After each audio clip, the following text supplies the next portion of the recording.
సుమన్ టీవీలో మీ business promotions కోసం ఈ కింది నెంబర్ను సంప్రదించగలరు.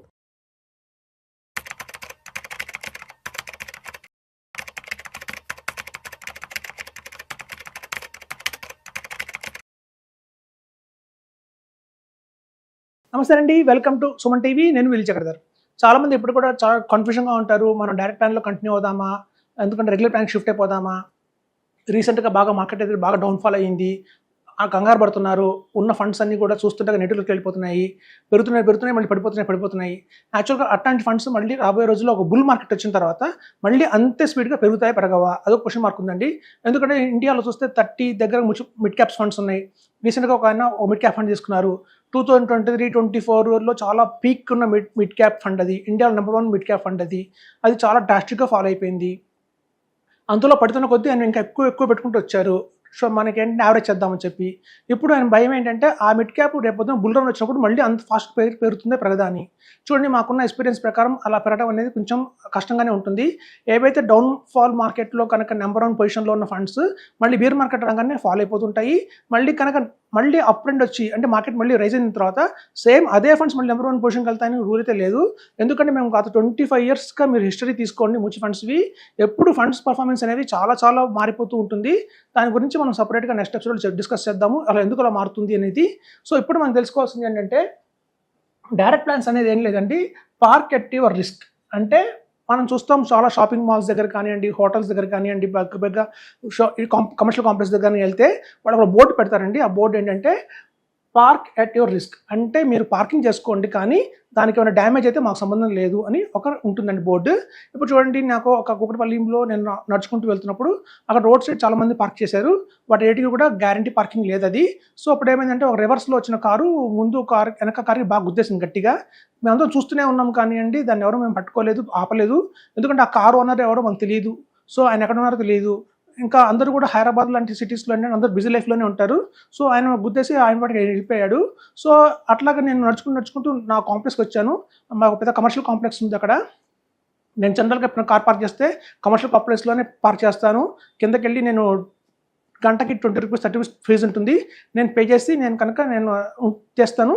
సో అప్పుడు నా డౌట్ వచ్చింది, అసలు కార్ పార్కింగ్ అని అడుగుదాము, ఇట్లాంటి సిచ్యువేషన్ కనుక ఈ లోపల కాంప్లెక్స్లో జరిగితే వాళ్ళు ఏం చేస్తారు అని చెప్పి.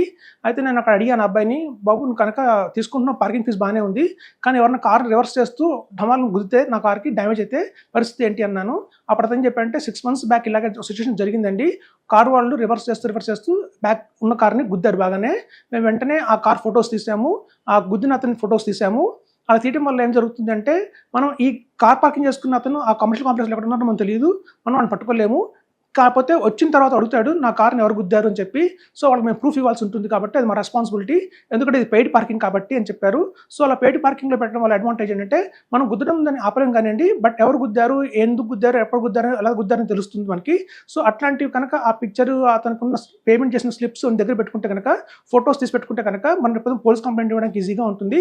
ఆటోమేటిక్ అతను ఏం చెప్పాడంటే మీ పోలీస్ కంప్లైంట్ ఇవ్వకండి, ఆ ఓనర్ వచ్చి చెప్పండి, నాకు కాల్ చేయమని చెప్పి అంత డ్యామేజ్ అయిందో నేను డబ్బులు ఇస్తాను చెప్పి వెళ్ళిపోవడం జరిగింది.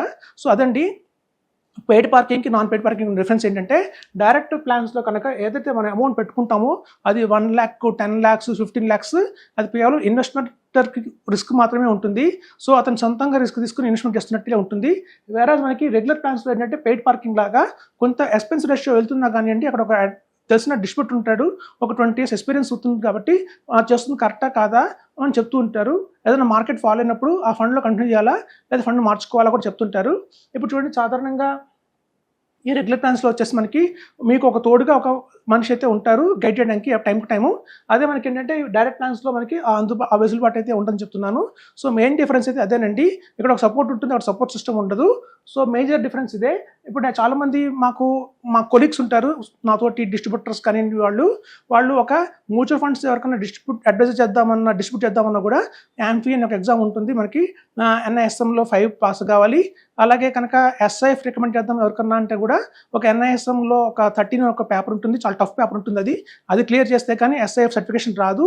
అలాగే చూస్తే మనం PMS ఎవరికైనా రికమెండ్ చేయాలన్నా కూడా NISMలో 21 అని ఒక ఎగ్జామ్ ఉంటుంది, అది కంప్లీట్ చేసి పాస్ సర్టిఫికేట్ తెచ్చుకోవాలి.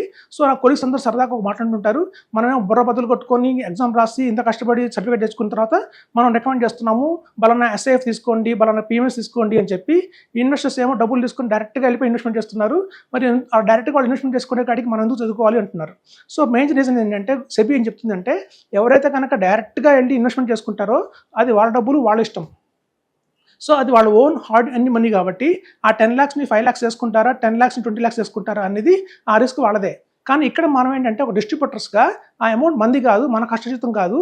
సో ఒకళ్ళ అమౌంట్ తీసుకొని మనం డిస్ట్రిబ్యూట్ చేస్తున్నాం కాబట్టి మనకి ఆ రెస్పాన్సిబిలిటీ ఉంది. మన కనుక సబ్జెక్ట్ నాలెడ్జ్ లేకపోతే, థరో నాలెడ్జ్గా లేకపోతే, మన కనుక అన్బ్యాచ్గా లేకుండా ఇష్టం వచ్చినట్టు చెప్పకూడదు. సో మనకంటూ మన స్కిల్స్ వాళ్ళు టెస్ట్ చేస్తారు, వీడు ఎలిజిబిలిటీ ఉందా లేదా, వీడు జనరల్గా డిస్ట్రిబ్యూట్ చేయగలుగుతాడా లేదా అని చెప్పి. సో అందుకండి అది డిఫరెన్స్. డైరెక్ట్గా ఇన్వెస్ట్మెంట్ చేసుకుంటే వాళ్ళకి ఎగ్జామ్స్ ఎందుకు రాయక్కర్లేదు అంటే అది వాళ్ళ అమౌంట్ వాళ్ళ సొంత నిర్ణయం తీసుకుంటే అది కనుక 0 అయినా తగ్గినా కూడా అది వాళ్ళ రెస్పాన్సిబిలిటీ. సో ఇక్కడైతే ఒక గైడెన్స్ ఇస్తున్నామో అది మా అమౌంట్ కాదు కాబట్టి మీ అమౌంట్ కాబట్టి మేము ఖచ్చితంగా ఎగ్జామ్స్ అన్ని పాస్ అవ్వాలి, సర్టిఫికేషన్స్ తీసుకోవాలి, టైంకి రెన్యూవల్ చేయించుకోవాలి, అప్పుడు మళ్ళీ ఎగ్జామ్ రాయాలి, లేకపోతే ఒక ట్రైనింగ్ తీసుకోవాలి. సో మా 20 ఆఫ్ టైమింగ్స్ తీసుకుంటే ఏమవుతుందంటే నాలెడ్జ్ బాగా పెరుగుతుంది. తద్వారా మీకు ఒక గట్టిగా గైడెన్స్ ఇవ్వడానికి జరుగుతుందని చెప్తున్నాను. థ్యాంక్స్ అండి, అది డిఫరెన్స్ చెప్తున్నాను.